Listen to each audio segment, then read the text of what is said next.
Hi, first and second graders. So glad to be at week 2 with you all. Today, I am going to walk you through where to go to access what we call ARC Bookshelf.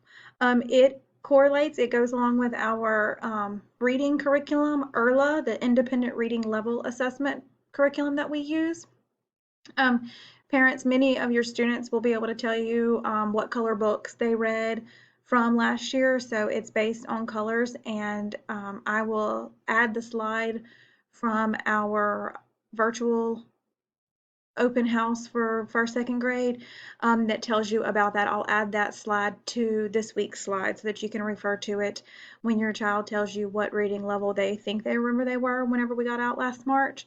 But I'm going to show you how to get to ARC Bookshelf and how you can start to kind of see what level your child reads at and begin reading with your child here on the computer. Or if you have books at home, that's great too. And then with these books, they'll be able to read more independently, and you just get to sit and listen to them. We do encourage you listening to them read. So let's go ahead and see where to go at. So we go to rpsb.us. You're going to go to Digital Portals, and you'll click on Student Portal. Okay. From there, you will click on the Clever, just like you do to get to our Google Classroom. So it may prompt you at this point, whenever you click it, to use that QR code to get into the child's Clever, or it may go ahead and bring you in there if you're on your Chromebook that you log into all the time, if you're on a Chromebook from school. So we're going to click our Clever. Let's go. All right, so here we are. So this is mine. This is my page. So at the top of my page, I have all the things that I frequently use. Most of the students should have this up in their favorites. If in their favorites they don't have like Google Classroom or the ARC Bookshelf, you're able to scroll down and find the ARC Bookshelf in here, and you can hover over things like that, and you can click a little heart, and the heart will fill in red, and that will make it in their favorites. So it'll be at the very top when they first log on to their Clever. So I advise that you do that just so you have it easy to access. ARC Adventures is also something that's new that we are starting to use. It is a game using the power words or sight words, as you probably know them a little bit better, called sight words. IRLA calls them power words, so sight words, power words, they're kind of the same thing. ARC Adventures is a game on the computer that uses the power words as part of the game. So it's a really awesome. I've only played it once or twice since the district has gotten it, but it seems like a really fun game, and I think the kids will really be into it. So anyways, you can click on the ARC Bookshelf, and you come into here. So from here, you can start with your child. If you have a first grader or a second grader that you're not 100% sure what their reading level is, then I would come here to this level, and I would pick a book. So you just click on it and the book opens, and see if they can read the title to you. And then with our yellow books, what you need to know is that every single page will have the same sentence stem. Mainly the beginning of the sentence will be the same on every page, and one word at the end will change, and it will always match something in the picture, so that you're able, what we do as the teacher with our students who read from the yellow reading levels is we read the first 2 pages to them when we're first getting started on yellow books. And so I say, okay, listen, Miss Borrell is going to read the first 2 pages. I use my tracking finger, which means that I touch each word as I say it, and I read fluently, I read slowly, so that they can hear me. So I would do, bird has lots of flowers. Bird has lots of fish.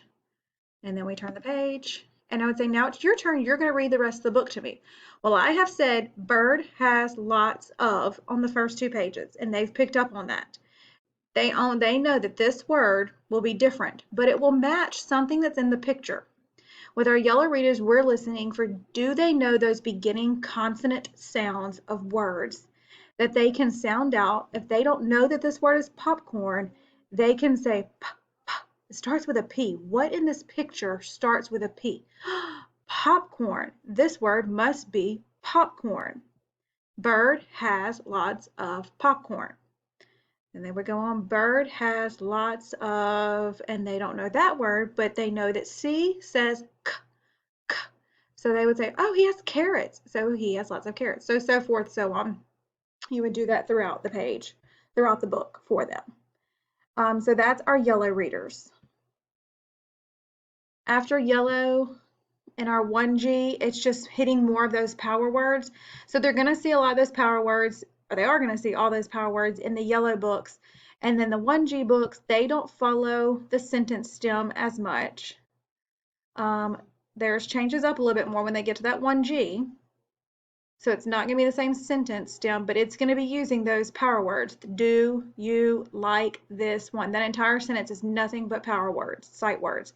Words that they need to know by sight, by heart. They're not easily sounded out. They can't say ya, oh, ooh. That's not going to work. So sight words mean a word that they just know at flash speed. And that's when we test them on their power words, is they have to know it at their flash speed. They can't sit there and sound it out. If they're sounding it out, it means they don't know the sight word. It's a sight word, it is known on sight. So go through, if your child breezes through those, then I would keep going and seeing how well they do. And then whenever you find that they get to an area that they are struggling, that they are not reading as fluently as they were before, that's where I would stop. And that's where I would practice reading at every night. I would, every day, every night, whatever time is best for y'all to read. So I would stop at whatever level you see fit for them. I am going to add some things to next week, each day, out of the toolkits. So in like a yellow toolkit, we're working big on tracking, which is making sure that when we say tracking, it means when they're in like a yellow book and they are reading, if I want, I like, these are really good. Okay, when they are reading, they're not going bat can fly. They're not just grazing over the words. They need to show this is bat can fly. And another way to ask them is say, well, how many words are in that sentence? I want you to count each one. And so they have to tap it. 1, 2, 3. So that's what we mean when we say tracking. Tracking is huge, and it's just so that it shows us that they know what each word is and where it's at. That's really important for them.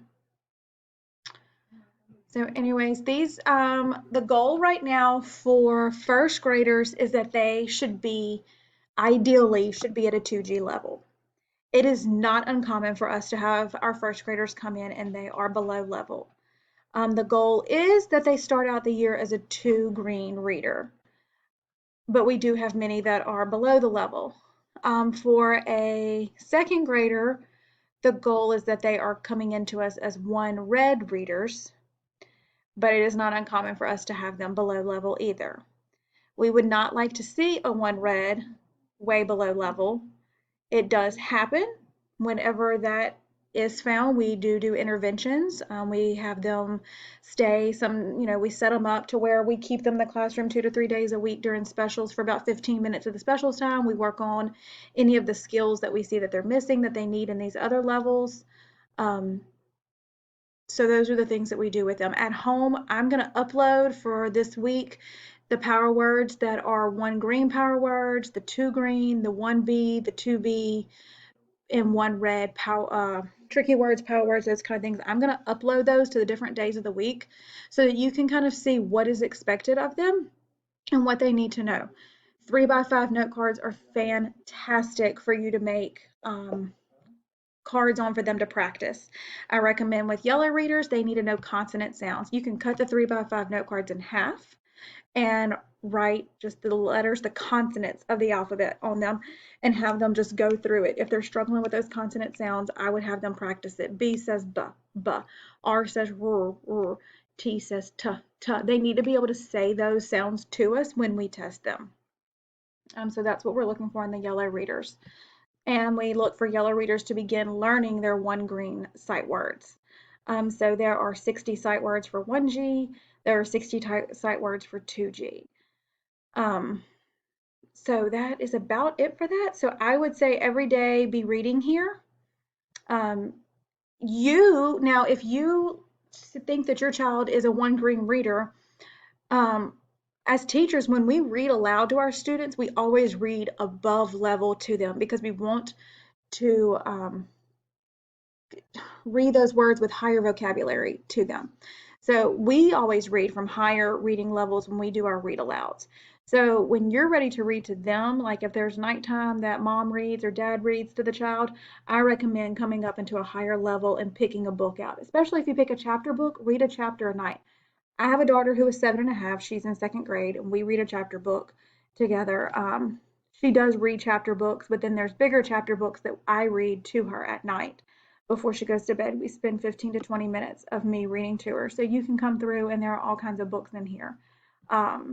If you get to that ARC bookshelf and it prompts you to like make a username and a password and prompts you to pay, do not do that.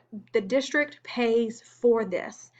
Every child that goes to a school that uses this curriculum has access to this. So your child has access to it free. So if it prompts you to pay, message your teacher, let us know. We'll try to troubleshoot with you and figure out what's happening. They should not be paying whatsoever. So yeah, so that's about it for that. If you have any questions, reach out to me. I'm happy to help you, and I hope this was helpful.